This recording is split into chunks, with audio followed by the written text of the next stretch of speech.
একদম দোকানের মতো পারফেক্ট বাদাম চিক্কি বা বাদাম পাটালি বা গুড় বাদাম আজ আমি আপনাদের সঙ্গে তার রেসিপিটি শেয়ার করব।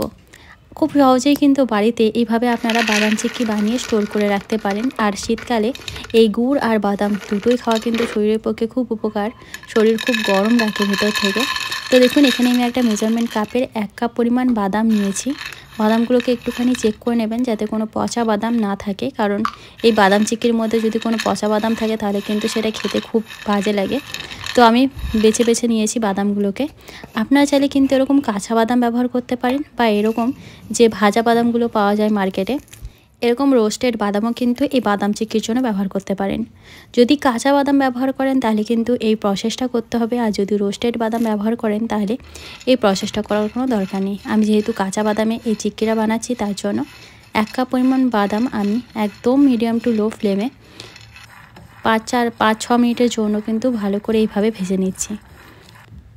কন্টিনিউভাবে নাড়াচাড়া করে ভেজে নিতে হবে। যখন দেখবেন এভাবে বাদামের খোসা খুব সহজেই কিন্তু বেরিয়ে যাচ্ছে, তখন বুঝবেন বাদামটা একদম ভালোভাবে রোস্ট করা হয়ে গেছে। এখন নামিয়ে ভালো করে একটু ঠান্ডা করে নেব। আর এদিকে আমি গুড় নিয়েছি, গুড়গুলোকে এইভাবে একটুখানি কেটে নিচ্ছি, তাহলে কিন্তু আমাদের জাল দিতে সুবিধা হবে। এরকম দলা গুড় যদি দিয়ে দিই তাহলে কিন্তু গুড়টা গলতে অনেক টাইম লাগবে আর পুড়ে যাওয়ারও চান্স থাকতে পারে। তো যে কাপের মাপে আমি বাদামটা নিয়েছিলাম সেই একই কাপ পরিমাণ আমি এখানে গুড় নিয়েছি, মানে যতটা বাদাম ততটা গুড় দিচ্ছি। আপনারা চাইলে গুড়টা কিন্তু বাড়িয়েও দিতে পারেন। আর দেখুন বাদামটাকে হালকা ঠান্ডা করে নিয়েছি। এখন একটা কাপড়ের মধ্যে এইভাবে রেখে বাদামের খোসাগুলোকে কিন্তু ছাড়িয়ে নিতে হবে। এইভাবে কাপড়ের মধ্যে রেখে একটুখানি 2 হাত দিয়ে ঘষে নিলেই কিন্তু খুব সুন্দরভাবে এই খোসাগুলো বেরিয়ে যায়। দেখতেই পাচ্ছেন এখন খোসা থেকে বাদামগুলোকে এইভাবে তুলে নিলাম। তো দেখতেই পাচ্ছেন খুব ভালো করে কিন্তু আমি বাদাম থেকে খোসাগুলো ছাড়িয়ে নিয়েছি। আর এখন একটা কোনো বাটি বা গ্লাসের সাহায্যে এইভাবে বাদামগুলোকে ভেঙে নিচ্ছি। 2 অর্ধেক করে ভেঙে নিতে হবে। এদিকে আমি একটা বাটার পেপার তৈরি করে রাখছি। বাটার পেপারের মধ্যে অল্প একটু ঘি মাখিয়ে রাখছি, এতে করে কিন্তু আমাদের বাদাম চিক্কিটা তুলতে খুব সুবিধা হবে। এখানে আমি 2টো বাটার পেপার নিয়েছি। 2টো বাটার পেপারের মধ্যেই কিন্তু ভালো করে ঘি মাখিয়ে রেখে দিলাম। এটা আগে থেকেই রেডি করে রাখতে হবে। আর এখন আমি বাদাম চিক্কিটা বানানোর জন্য 1 কাপ গুড় আর 1 টেবিল স্পুনের মতো জল দিলাম। একদম মিডিয়াম টু লো ফ্লেমে এখন এই গুড়টাকে কিন্তু জাল করে নিতে হবে। দেখতেই পাচ্ছেন গুড়টা কিন্তু একদম মেল্ট হয়ে গেছে। মোটামুটি 5-6 মিনিটের মতো গুড়টাকে জাল দেওয়ার পর আমি চেক করে নেব গুড়টা বাদাম চিক্কির জন্য একদম পারফেক্টলি রেডি হয়েছে কিনা। এখানে একটা পাত্রে আমি কিছুটা পরিমাণে নর্মাল জল নিয়েছি, তার মধ্যে দেখুন অল্প একটু এইভাবে গুড় ফেলে দিলাম। এখন হাতে করে এটাকে আমি ভেঙে দেখছি।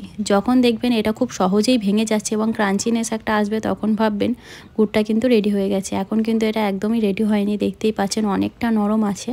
তো আমি এটাই কিন্তু আরও 2 মিনিটের জন্য রান্না করব।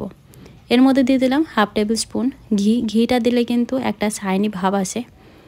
তো 2 মিনিট করে রান্না করব আর আমি চেক করে নেবো যে রেডি হয়েছে কিনা। তো দেখুন এখনও কিন্তু রেডি হয়নি। 2 মিনিট পর পর আমি এইভাবে জলের মধ্যে দিয়ে গুড়টাকে চেক করে নিচ্ছি।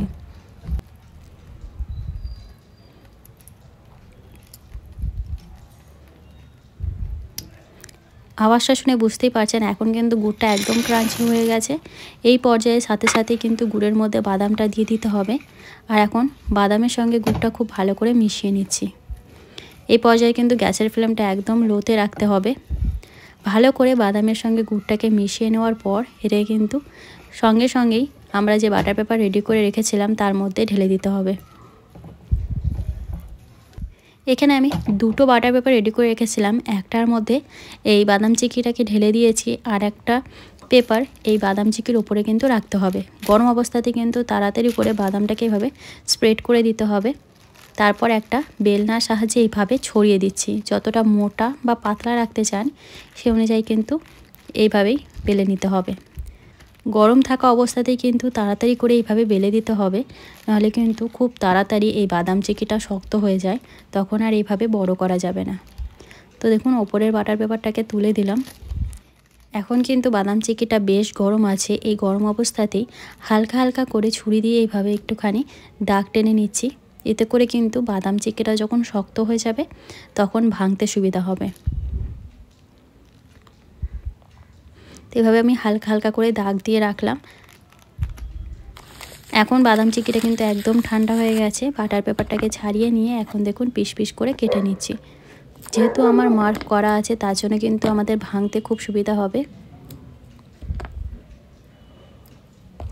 আওয়াজটা শুনে বুঝতে পারছেন কতটা ক্রাঞ্চিনেস আছে এই বাদাম চিক্কিটার মধ্যে।